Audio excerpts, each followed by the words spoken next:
चकबिकिलोल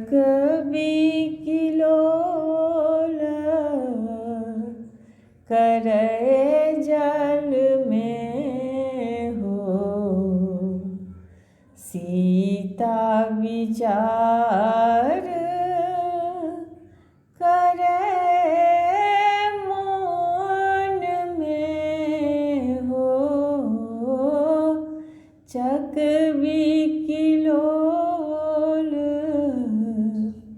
करय जल में हो।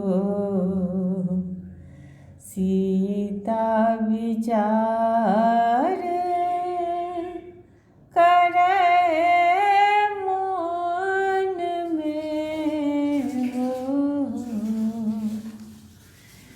व्याधक तीर लागल चकवा के।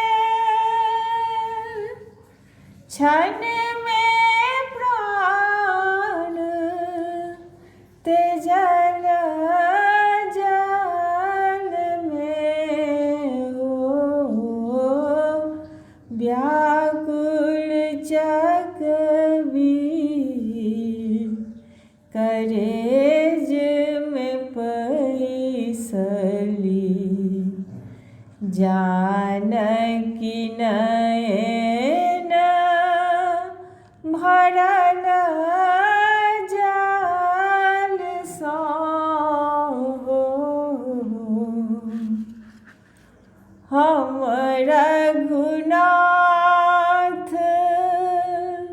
जनम के वीरहीन। मोह संग छल केलहुँ क्षण में हो। लक्ष्मण आबि उतारल तट पर। खौली उठल तमसा के जल हो। चकबिकिलोल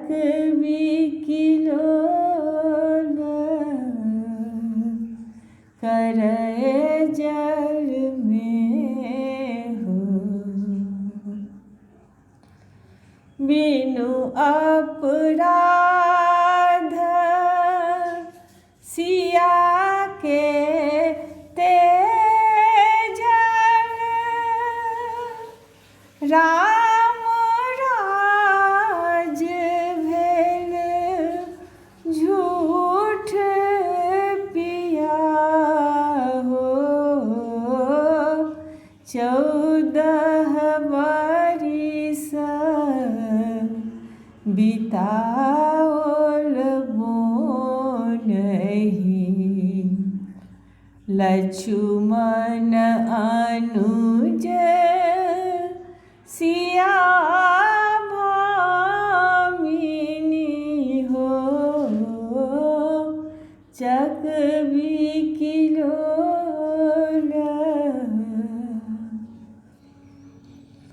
कोमल पात बिछाओल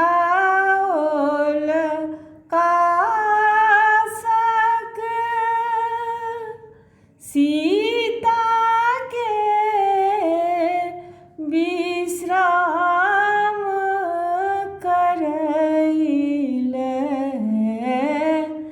अग्नि परीक्षा लेलनि बहुमोरा।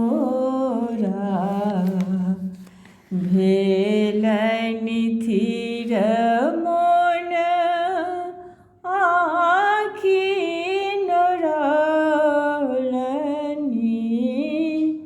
चकबिकिलोल करय जल में हो। चकबी भेली किए छी बा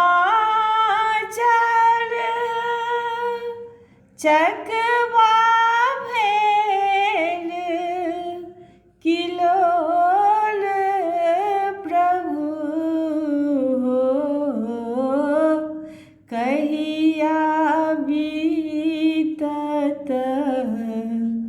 राति बिरह के,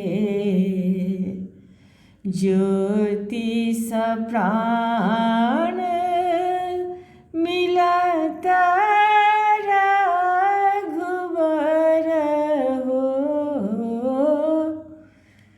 कर जोड़ी बिनमय नारी मिथिला के, दर्शन दिया सिया संग पिया हो, चकविकिलोल करय